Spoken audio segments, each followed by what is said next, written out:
अत्तहियात के शुरू से लेकर के सलाम फेरने तक आप अपनी उंगली को उठाए रहते थे।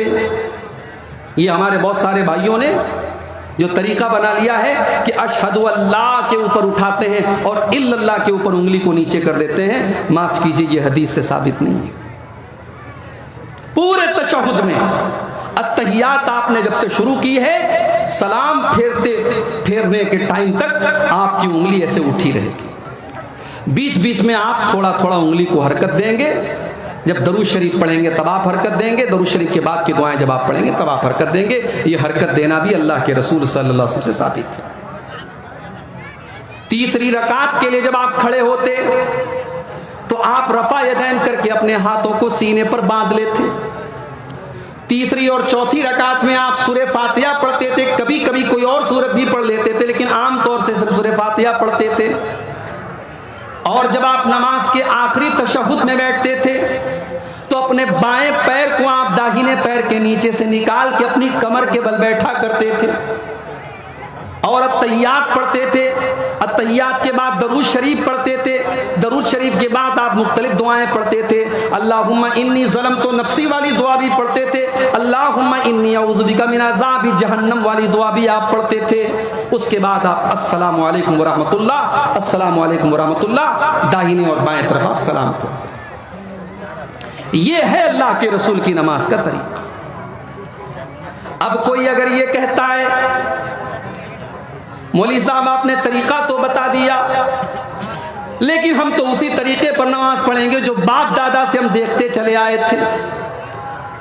माफ करना मेरे भाई, अल्लाह ताला के आपसे ये नहीं पूछा जाएगा आपके बाप दादा कैसे नमाज पढ़ते थे। अल्लाह ताला के यहाँ ये पूछा जाएगा आपकी नमाज रसूल के तरीके के मुताबिक थी कि नहीं थी। इसलिए कि अल्लाह ने ऐलान कर दिया, लक़द कान लकुम फी रसूलिल्लाहि उस्वतुन हसना। ओ लोगो, जब मैंने अपने रसूल को तुम्हारे लिए नमूना बना करके भेजा है तो तुमने मेरे नबी के तरीके पर नमाज क्यों नहीं पढ़ी। एक सहाबी मस्जिद में आते हैं, 2 रकात नमाज पढ़ते हैं। नमाज पढ़ने के बाद वो अल्लाह के रसूल को आकर के सलाम करते हैं। अल्लाह के प्यारे नबी उनके सलाम का जवाब देते हैं और जवाब देने के बाद अल्लाह के नबी कहते हैं, इरजे फसल्ली फइन्नका लम तुसल्ली, जाओ तुम फिर से नमाज पढ़ो, तुम्हारी नमाज नहीं हुई। सहाबी फिर से आते हैं, फिर से 2 रकात नमाज पढ़ते हैं, फिर आकर के अल्लाह के रसूल को सलाम का जवाब देते हैं। अल्लाह के रसूल सल्लल्लाहु अलैहि वसल्लम सलाम का जवाब देते हैं और कहते हैं, जाओ फिर से नमाज पढ़ो, तुमने नमाज नहीं पढ़ी। जब 3 बार ऐसा हो जाता है, सहाबी अल्लाह के नबी से कहते हैं कि अल्लाह के नबी आप ही बता दीजिए कि नमाज कैसे पढ़ी जाए। अल्लाह के प्यारे नबी अपने सहाबी को समझाते हैं, जब तुम नमाज के लिए खड़े हुआ करो तो इत्मीनान से खड़े हो जाओ, जल्दीबाजी में नमाज न पढ़ो, इत्मीनान से नमाज पढ़ो, सूरह फातिहा पढ़ो, कोई सूरत पढ़ो, फिर इत्मीनान से रुकू करो, फिर इत्मीनान से रुकू के बाद खड़े हो जाओ। तुम्हारी नमाज में सुकून होना चाहिए, इत्मीनान होना चाहिए। जल्दबाजी वाली नमाज अगर तुमने पढ़ी तो तुम्हारी नमाज अल्लाह ताला क्या मानी नहीं जाएगी।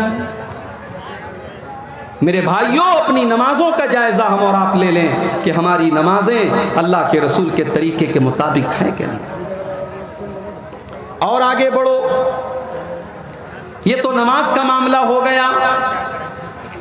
शेरशाह वादियों का इलाका है, बहुत बढ़िया वादी है आपकी इस पूरे सीमांचल के एरिया में। शादियां आप कर रहे हैं, बारात भी लेकर के जा रहे हैं, शादी के अंदर जहेज की डिमांड भी हो रही है, लाखों लाखों रुपये जहेज लिया जा रहा है। और बड़े फख्र के साथ हम ये भी कहते हैं कि पूरी शेरशाह वादी कौम अहले हदीस है, हम कुरान और हदीस के मानने वाले हैं, हमारी पूरी कौम अहले हदीस है।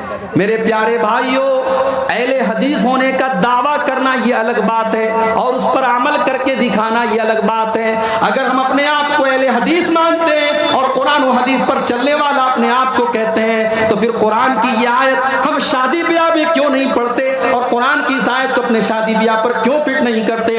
लक़द काना लकुम फी रसूलिल्लाहि उस्वतुन उसवतुन हसना। ओ लोगो, मेरा नबी तुम्हारे लिए नमूना है, मेरा नबी नमाज में भी तुम्हारे लिए नमूना है, मेरा नबी शादी ब्याह में भी तुम्हारे लिए नमूना है।